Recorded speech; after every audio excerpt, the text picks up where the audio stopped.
quick disclaimer before we start this video. Don't do this. This is universally a bad idea. The point of communication is to make things go more smoothly, and the point of de-escalation is to take a scenario that could be violent or very unpleasant and turn it into one that's fine for everybody concerned. Don't do it in reverse. Here's a time that I did it in reverse. To start with, I would say de-escalation, you put it into 3 categories, the things that you have to do to de-escalate. The first is tone, the second is body language, and the third is word choice, in no particular order. But I would consider tone and body language usually to be the more important of the 3. If someone's specifically trying to pick a fight with you, like happened to me yesterday, word choice is probably the most important, just because they'll find a way to pick apart everything that you're saying so that they can fight you. But in most scenarios where someone's just angry at you and you're trying to, diffuse the situation, tone and body language are the more important ones. In this case, I used tone and word choice to make this guy worse on purpose. So I was working at Staples, and this guy named Leroy would come in on occasion. Really odd dude, very tall, I think probably like 70 to 80 years old, deep voice, would speak very eloquently, very aristocratically almost, very pleasant whenever everything went exactly the way that he wanted it to. But he was sort of like the quintessential, like the platonic form of boomer, because anytime something slightly inconvenienced him, he'd go fucking nuts. He would go from 0 to yelling in no time flat. And so I would always try to be the one who dealt with this guy. I didn't want him to deal with the 16, 17, 18-year-old cashiers. He's a big dude, and he could be scary to people who aren't used to this kind of thing. And so this scenario is fairly typical of Leroy. We didn't have something he wanted. It was a laptop cord for a laptop that we sold him a long time ago. I think it was like 5-6 years ago or something like that. And we didn't have it. And I was explaining to him, we do have universal laptop cords. Most of the time they don't work, and in this case they didn't work, just because of the plugs, blah, blah, blah, blah. And he was saying, well, no, but you should sell these because you sold this laptop to me. You should stand behind the products you sell. And I said, no, fair enough. That's the point where I found out when he bought this. It was quite a while ago. And I said, well, the problem is that this is probably out of production. And the other problem is we actually don't sell laptop cords retail. I could find a way to get one for you. And he's like, no, I want to buy one. I was like, well, I understand. You just can't buy one from us in this store right now. What I can do is I can show you how to do that. It's actually pretty easy. You just look online. It's like, I don't want to look online. My point is you should stand behind the products that you sell. Basically talking in circles like a lot of angry customers do. And he kept on going, and he kept on going. And there was a point where he's like, no, listen to me. You're not listening to me. I'm telling you that you should sell this because I need to buy it, and I'm blah, blah, blah, blah. I've been a customer, etc. You can fill in the rest in your head. We were drawing a crowd because Leroy does not have an inside voice. Even when he's not angry, he speaks very loudly. I mean, people will actually turn their heads to this guy. When he's yelling, you can hear him across the fucking store due to his voice and the way it booms. I was hoping a manager wouldn't come over, and they didn't. Maybe they were all on lunch. I was thinking, I kind of want to just do this myself.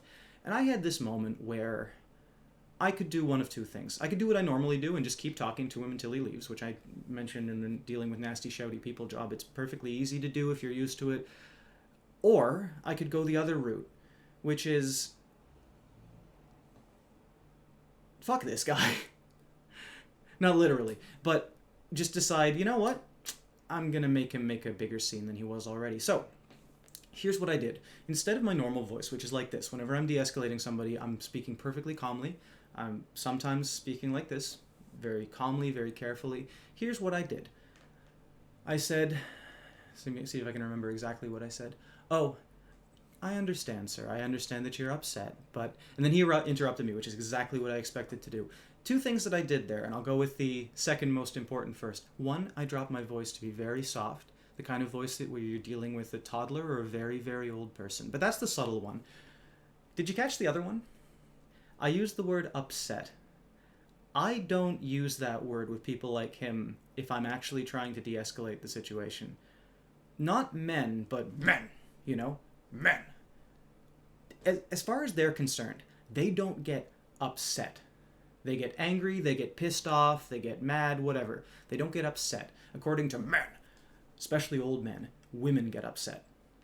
He picked up on that. He didn't pick up that I was doing it on purpose, mind you. Nobody did, and I flatter myself to think nobody would have. If a manager came over, I think they would think I was doing everything perfectly. If somebody who understood de-escalation came up to me, they might give me a few pointers afterwards, but they wouldn't think I was doing it on purpose. I gotta admit, I am a little smug about this scenario. Anyway, and he got pissed. He's like, I'm pissed off is what I am. I told you that you should blah, blah, blah, blah. And then here's the second thing that I did.